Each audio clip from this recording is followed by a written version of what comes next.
may just stand to the side because I'm really short, so you all can see me.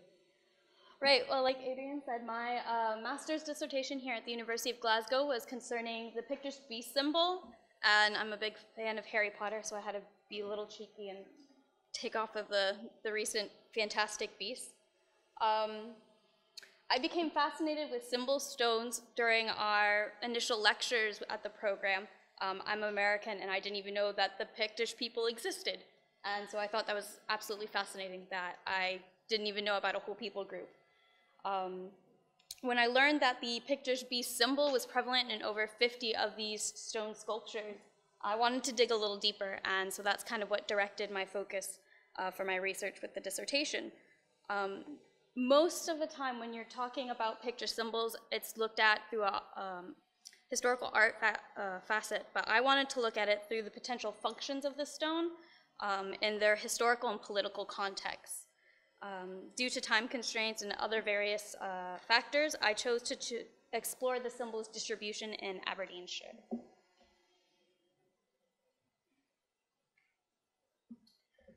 So the Picts are often depicted blue, naked, tattooed. If you want to hear a good rant about Picts depiction in pop culture, I'm sure Adrian would love to talk your ear off. They often stand in the public's imagination as these romanticized barbarians, but with further excavation and interdisciplinary research, we've been able to expel a lot of the myths that kind of surround these early medieval people group. The term Picti is first brought into text in the 3rd century and is roughly translated to painted ones, which is why we often see them blue.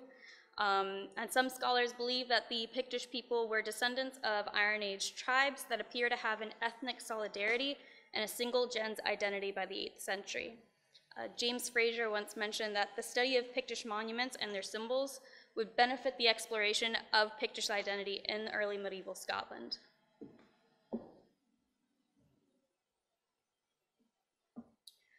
So the Picts are well known for their stone sculptures all throughout Scotland. These stone monuments generally are classified into 2 groups.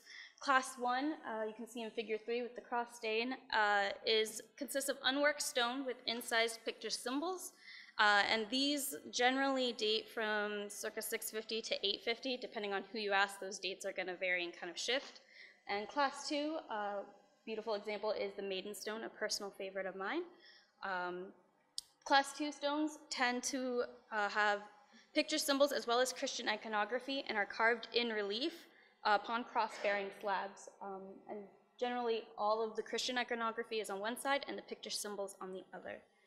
This group arrives on the archaeological record not long after the introduction of Christianity to the Picts, and as such, they're often dated around 700 to 900 AD. There is a 3rd group, but it's not generally talked about because Pictish symbols don't show up on these, so I did not discuss them at all in my research. Figure 5, this map, I don't know if you can see all the way in the back, but this is the distribution of known Pictish stones of class 1 and class 2. And as I stated before, I'm going to be focusing on the Aberdeenshire area with the Pictish beast.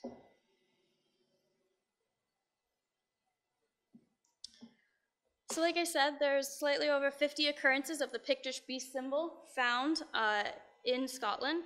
There are 62 monuments in Aberdeenshire. There's 13 occurrences of the Pictish beast. Now, some people will say that there's 15, 16. When I looked at these fragments, there wasn't enough of the symbol for me to feel like I could actually claim it as a Pictish beast. So I stuck with the number 13. You can see in Zone E, all those little dots are distribution of class 1 stones. And then if you look on figure 7, those are the distribution map of the Pictish beast symbol in class 1 stones as well. In Aberdeenshire, there is only one class 2 monument that has the Pictish beast. All of the rest are class 1, and I thought that was absolutely fascinating. As such, the rest of my research focused on these class 1 sculptures in Aberdeenshire. My question evolved into what is the preference in terms of function of these monuments on which the Pictish beast symbol is found, and to what degree the symbol was used in Aberdeenshire.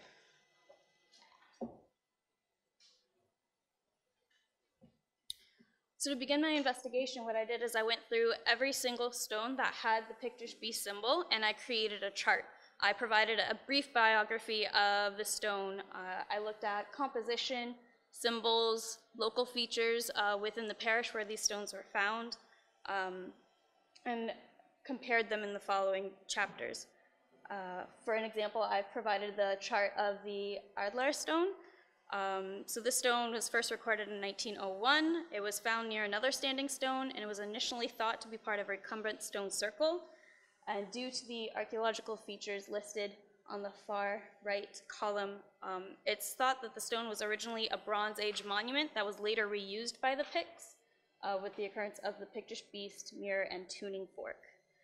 If you look at the table below, you see 4 groups, and I used Murray's method of creating groups. What he did is he based off his research off Isabel Henderson and created a list of 12 features which could be found on the Pictish beast concerning its art form, and each feature was given a point, and you would go through the symbols and look and try and find all these features and add up the points, and then you'd create a percentage. So out of these 12 characteristics, most of the time only 11 were identifiable, and if there were less than 8 identifiable features from this list, it generally didn't make it into one of the 4 groups.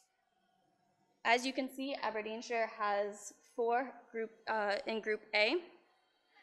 Later I'll discuss the origins of this symbol and kind of thoughts of how this symbol de-evolved throughout the land of Aberdeenshire. On the right, you see a distribution map according to Murray's groups, and it's kind of hard to see because it's all blurry, but if you look at his article concerning the Pictish beast and a few other symbols, you can see how there's this cluster right here, where all these Group A symbols are. And this is going to kind of come up again in my discussion about the potential origins of the Pictish beast symbol itself.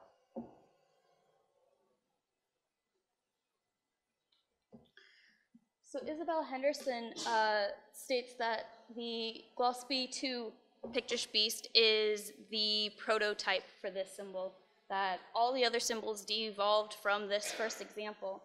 However, I tend to agree with Murray, and he says that this is an isolated Class 1 stone. You don't see any other of this high quality around it, where in Aberdeenshire you have 2 fine examples that are at the same quality of the Gillespie, and they're within that cluster of Class 1 monuments.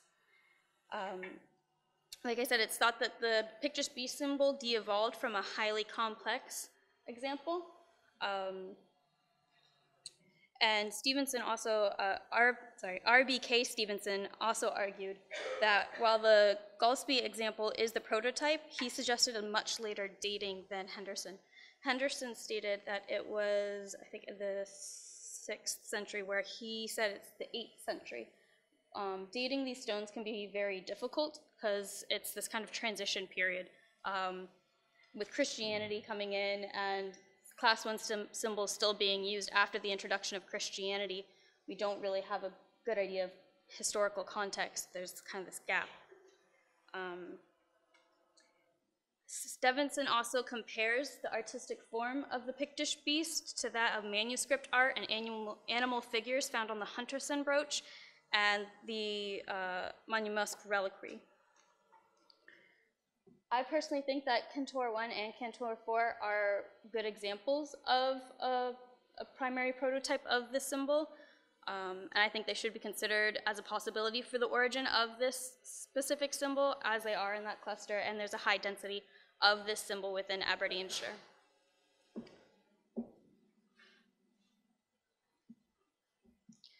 My main question was about function in the landscape. I was really curious as to the different theories regarding the potential roles of stone monuments within the Pictish beast symbol.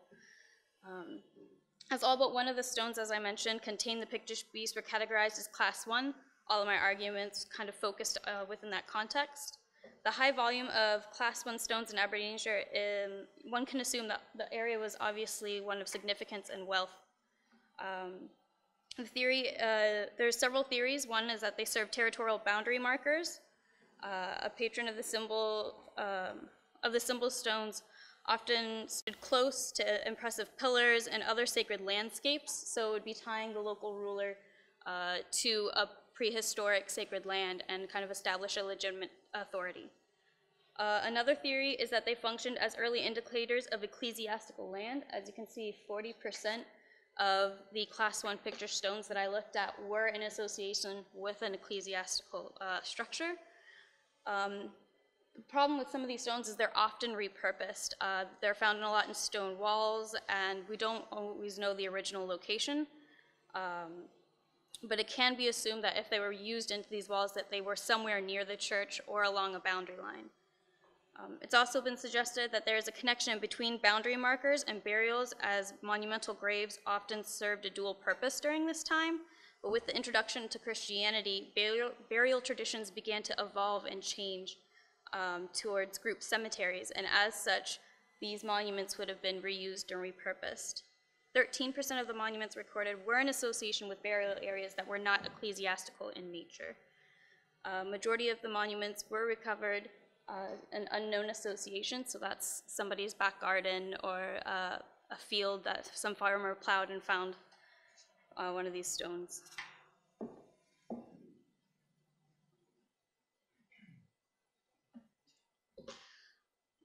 With this research, there was a lot of challenges. The location of the finds, as I said, there was a high percentage of unknown context, and so trying to uncover the stone's function and role, you really need to better grasp where the in situ sites would have been.